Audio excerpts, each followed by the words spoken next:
are officially out of the age of wage. We're out of the era of wage. We have transitioned into the era of monetization. Okay, don't let nobody tell you there's a certain way you got to be paid. There is not a certain way you have to be paid. We are no longer in the era of wage. That's what the country was founded upon, right? That's what modern capitalism was founded upon, was wage. Now we're in the era of monetization. They're two totally different eras. Monetization is where you capitalize off your own likeness. Wage is where somebody else capitalizes off of you, where somebody capitalizes off of you and your energy. Monetization is where you can capitalize off of your own likeness. Whatever you're able to cultivate from your preliminary consciousness, right? From your spirituality, from your mentality, the frequency, the velocity of character you're able to cultivate is going to determine how much you're able to get paid. You know what I'm saying? The information that you have is what you're capable of monetizing. So your intellect, your energetic acuity, your itineration is going to determine how much income you can make via the internet. Okay? You know, this is why I'm so heavy on the content. This is why I'm so big on the content wave, because I understand its value. It's more valuable than money. That's why I say money is a myth, because content is more valuable than money. Okay? Content is a signal. Content is literally a digitalization of the secular experience. So what you're doing is you're taking a physical secular experience and you're recording it and you're making it digital.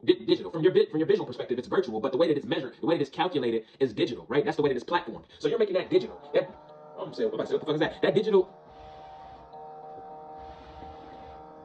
digital experience that you've recorded now appeals to somebody's attention, right? It appeals to the transmission or the transmitter of someone's attention, okay? And that attention, right, is suspended through focus and commission's intention, and now through a piece of content, you've coordinated or calibrated a communication sequence to where your inspiration now gives you influence through someone else's internal energetic network, right? So you connected with a person internally based upon a piece of content that you put out there, right? And that sequence reoccurs as your network develops.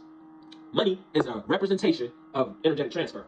The sequence that I just broke down for you as far as how content reaches your audience, right, and the energetic value behind the content shows you that energy is transferring via the content. If money is a representation, a physical representation of energetic transfer, and now we have content, which is just an energetic transfer in the form of content, what is the purpose of money now? What is the significance of money any longer, right? The significance of money is for the material secular world. That's its utility, right? But in the digital realm, you have content. You have content that is just the transfer of energy without the physical representation, because it needs no physical representation, because it's digital. Because it's digital and it's relative to metaphysical. So it needs no digital representation any longer.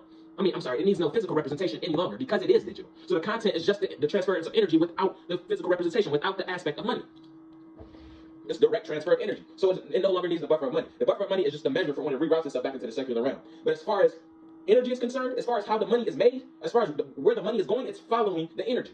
Right? It's following the energy, and the energy is in the digital realm, and we're exchanging that energy via content. So nobody can tell you nothing, bro. Nobody can tell you nothing. We're in the age of monetization, not the age of wage any longer. It's about to be the first time y'all ever seen somebody run it up from 0 to 100.